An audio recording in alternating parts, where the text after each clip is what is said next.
Patrimônio. A origem da palavra remonta a um bem deixado por herança.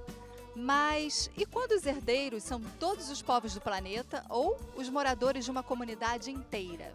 O Como Vivemos de hoje passeia pelos patrimônios material, imaterial e natural de diferentes povos e mostra como somos ricos, pródigos em tradição, cultura e natureza. E por isso mesmo cheios de responsabilidades com a preservação de todos eles. Prepare-se, o programa começa agora.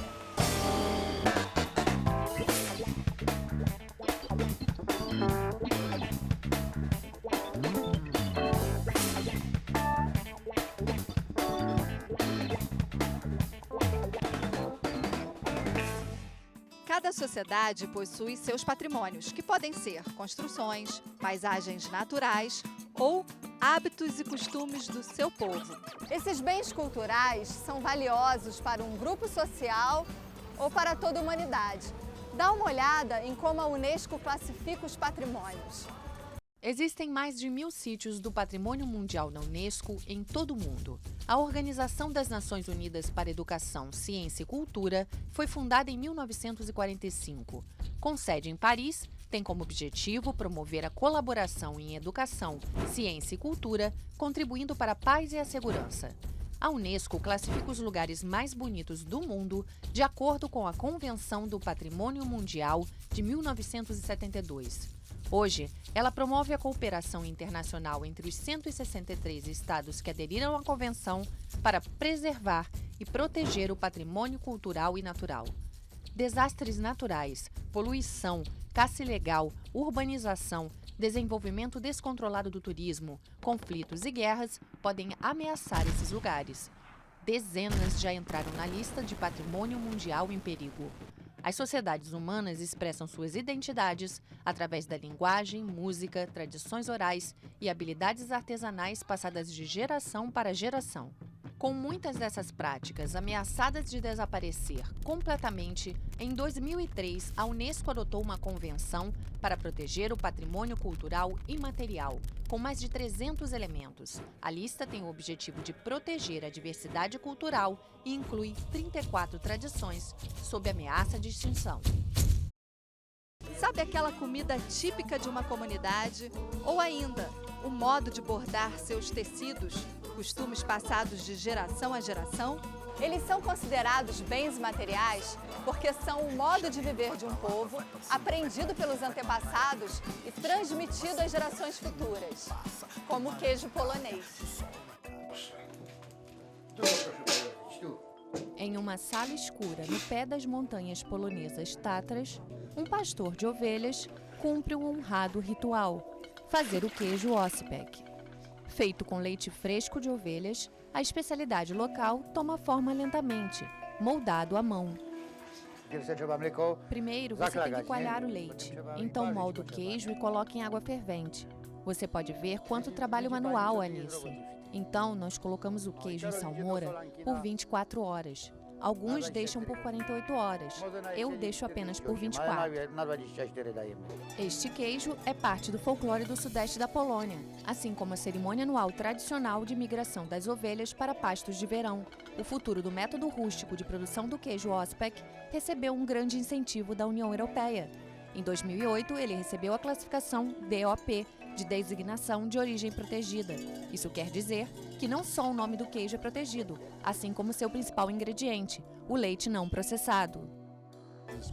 Se você usar queijo pasteurizado, não dá certo, porque isso mata as bactérias. Com a classificação da União Europeia, nós poderemos continuar a produzir usando leite não pasteurizado e continuar a fazer queijo.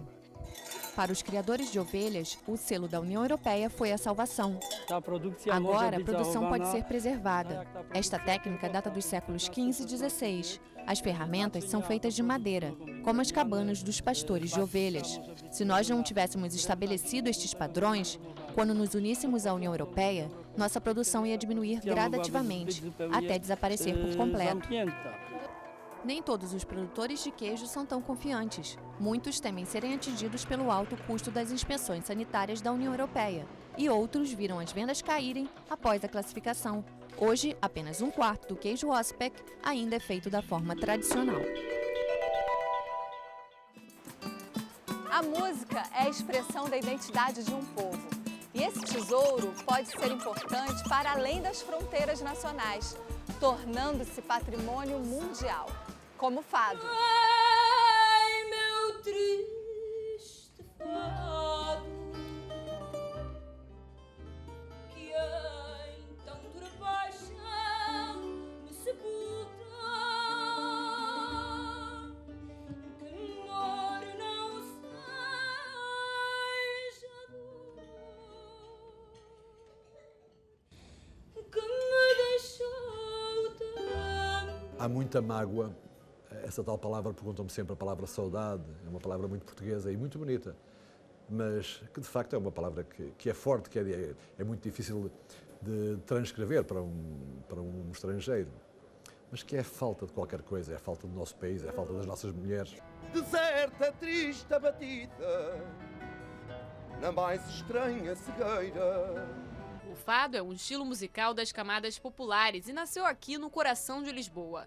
De sexta a domingo, voluntários fazem uma visita guiada pelo bairro na esperança de restaurar a imagem do lugar. À volta da capelinha da Senhora da Saúde.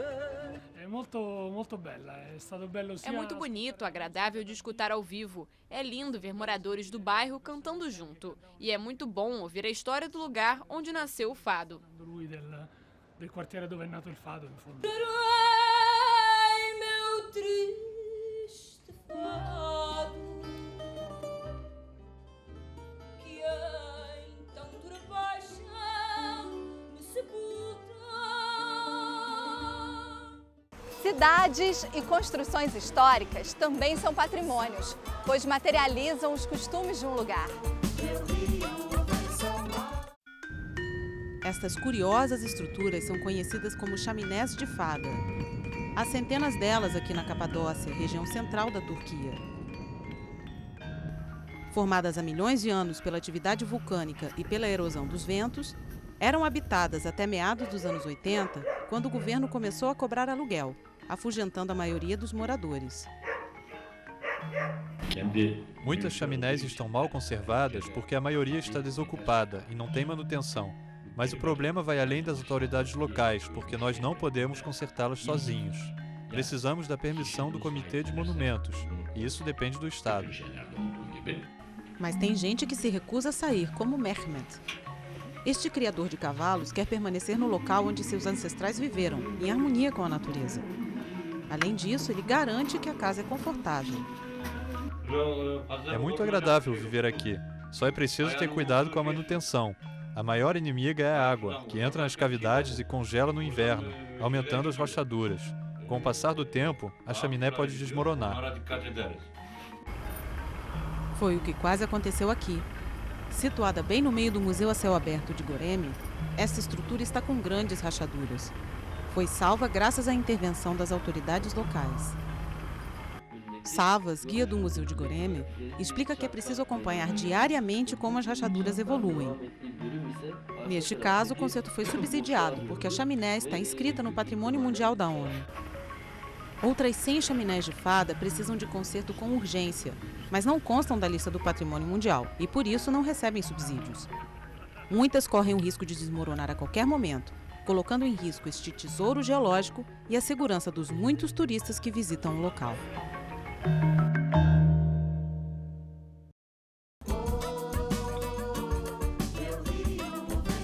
Paisagens com ecossistemas únicos constituem o patrimônio natural, considerando os aspectos culturais e a natureza do lugar. Esse tipo de patrimônio leva em conta a maneira de um povo interagir com o meio ambiente local e, ao mesmo tempo, revela a necessidade fundamental de preservação. O Pantanal, no estado do Mato Grosso, fronteira com Paraguai e Bolívia, é a maior área alagada do mundo e tem 2 vezes o tamanho de Portugal. Este turista alemão viajou mais de 10 mil quilômetros para chegar a esta área remota do Rio Paraguai, famosa pela vida selvagem. O que observamos aqui em 2 dias é impressionante. Vimos capivaras, uma onça bem rápido, muitos crocodilos e milhares de pássaros. O Brasil abriga o maior número de espécies endêmicas, muitas em extinção. A onça, a mais famosa delas, pode ser encontrada nesta área do Pantanal. O local é perfeito para observar os felinos que saem da floresta para se refrescar na beira do rio e caçar capivaras. Em 2005, o ecologista Douglas Trent lançou um projeto ambiental e educacional para listar as espécies ameaçadas de extinção. Até agora, ele já viu 51 onças. Uma boa notícia para o animal solitário que precisa de vastos territórios para se reproduzir. Atualmente, o número crescente de onças atrai turistas de todo o mundo e gera renda para os nativos envolvidos com o ecoturismo. Mas nem todos estão satisfeitos. Alguns moradores dizem que os animais têm mais direito do que os homens e temem os felinos. Desde 2007, 4 pessoas foram atacadas e uma não sobreviveu. A pesca é outra atração, principalmente quando a área não está alagada. Grande parte da floresta é protegida e há projetos para conservar o rio também.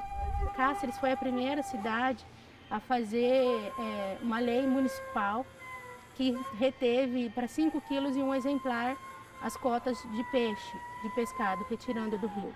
E bloqueou a pesca do dourado. Com mais de 85% de vegetação intocada, o Pantanal é um dos maiores santuários da vida selvagem do mundo. E precisa continuar assim para que as onças e outras espécies em risco consigam sobreviver.